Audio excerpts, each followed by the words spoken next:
Hello there, Wise Dragon here. So we've got two games covered this week. One's really good and the other one's Dark Souls. Bet you can guess which one that is. So why should you play Lord of the Fallen when it's a clear-cut rip-off? It's the Lays to Walkers differential we're dealing with here, and I won't say it's a cheap way to put a game up. Nioh's very similar in that it's also a like-for-like imitation of Dark Souls, but at least that's set in a different world in the form of a mythological volatile Japan, whereas Lords of the Fallen's just another fantastical medieval romp.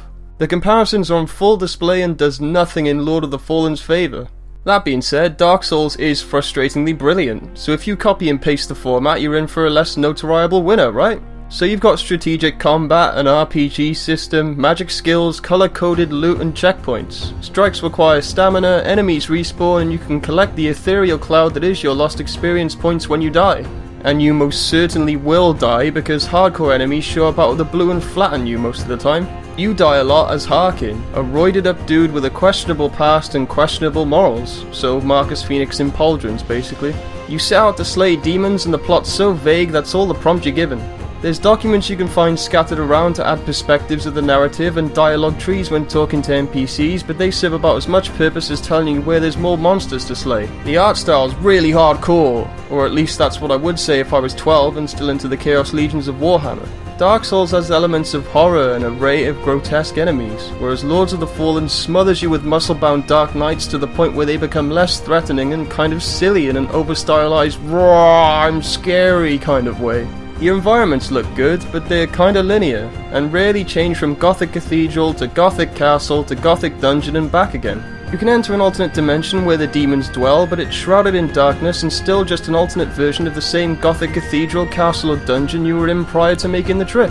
The controls aren't great too, and I know games that emulate Dark Souls mechanics should adopt a methodical pace to the hacking and slashing, but it feels less technical here and more sluggish than anything. The roll that's supposed to evade attacks often winds up putting you in a prime position to be attacked with a follow-up swipe, and the hit detection's either conveniently forgiving or undeniably all over the place, meaning the killing blow will either overcompensate or just make you look like a twat swinging for the fences.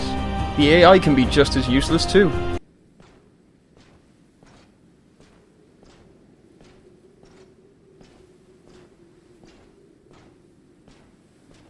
Lord of the Fallen's been designed to look epic and feel epic, but it's generic enough to fall by the wayside.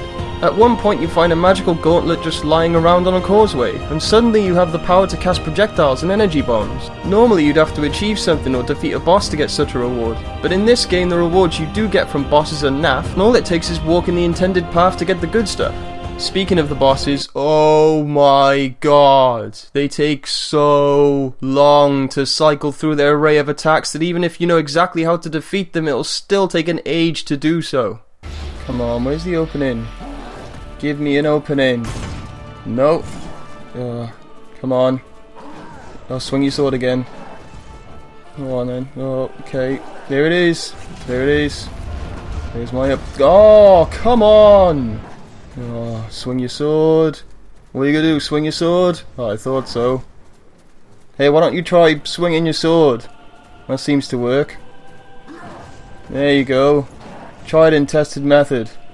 Swinging the sword. I know I've mostly pointed out Lord of the Fallen's flaws, and that in doing so I've gone off the beaten track of what the title of the episode promised, so I'll go back to what I stated prior to the tangent. Lord of the Fallen's ambitious to the point of being too ambitious, and about as innovative as a baked potato. But if you like Dark Souls and are looking for an inferior alternative, it's got your number.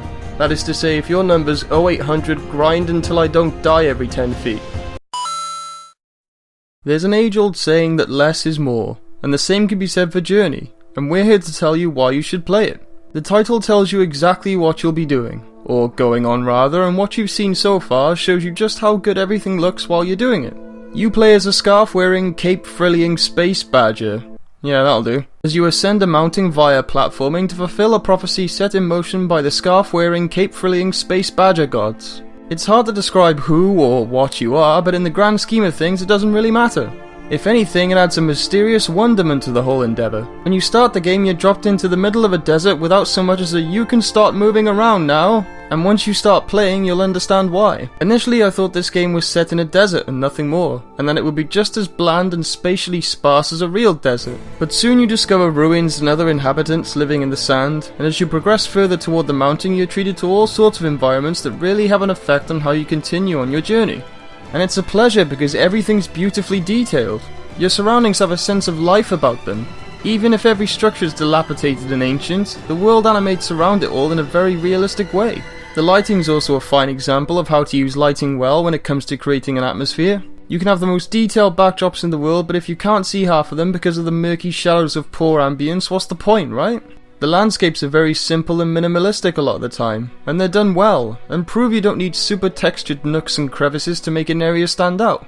Remember, less is more and all that. Journey's pretty easy to pick up and play. You can jump, but you're limited to the amount of jumps or height of a single jump you can do. The scarf you wear acts as a jump meter, and glows to represent how much jumping you've got left in you. You gather what look like flocks of playing cards dotted around the place to fill your meter back up, and your goal often relies on finding the right points to replenish your ability to reach the heights you're aiming for. Again, very simple, and it's always better to notice one game aspect done really well than a collection of fuck-ups that don't seem to get any better over time. Case in point, the camera controls. I had a brief moment of despair when I thought it was all mapped to the controller axis feature that everyone hates with a passion, but the right analog performs the very same function, so I got over it relatively quickly. There's moments when the game gives you a viewpoint, and you're treated to some great shots that are practical and not just there to offer a bit of eye candy. I can appreciate moving the camera to look at something, only to discover that the game's already doing it for me because it's on the same wavelength and knows where its qualities shine. Speaking of qualities, Journey's melodies are mesmerizingly somber, treated to a soundtrack that adds weight and feeling to every situation you're in, and it's arguably one of the more memorable things about the game. Considering you play a silent protagonist and there's no dialogue whatsoever, the score speaks volumes and makes you feel like you're embarking on an adventure, or journey I should say. Yeah, the movement's a little floaty, but not needlessly all over the place. There's a flow in the way you traverse, and the well-designed levels encourage a rhythmic tempo without trying to rush things. You'll learn to appreciate the effortlessness of gracefully soaring from point to point, especially in one of the later levels when you can't jump at all and are forced to trudge along an unforgiving mountainside. There's a good balance of freedom and peril. 1 minute you're dune surfing, loving life. This is awesome, it's better than Tony Hawk's 5, it's awesome. The next you're hiding from giant flying mechanical stonefish who are more than happy to crush you on sight. Oh no, please. Uh-oh, I'm safe in my box. I'm safe in my... No! Oh, my torso. No, please, oh. I'd heard before playing Journey that it was also multiplayer, but a different kind of multiplayer, one that involves anonymity to be precise. You there? Hello? Well, I do a little curtsy. I will curtsy back. How goes thee? Alright, see you later then. Other scarf-wearing, cloak-frilling space badgers will randomly join your game and vice versa if you enable the online option. You can ignore them like I did initially, or complete tasks and find collectibles by teaming up together with nothing but your actions as guidance. You're both following the same path, so the likelihood is you'll team up and become a high-flying duo. And while there's no communication between players, having that altruistic relationship with a stranger is weirdly satisfying, and genuinely missed when you find yourself alone again.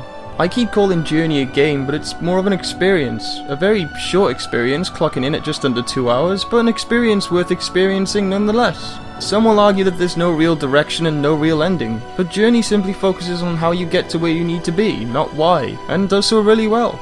Without sounding too pretentious like I probably have been for most of this review, Journey's like a metaphor for life. We wander around searching for a purpose to our existence only to realize it ends all too soon and that we'll never really know what lies beyond the final destination.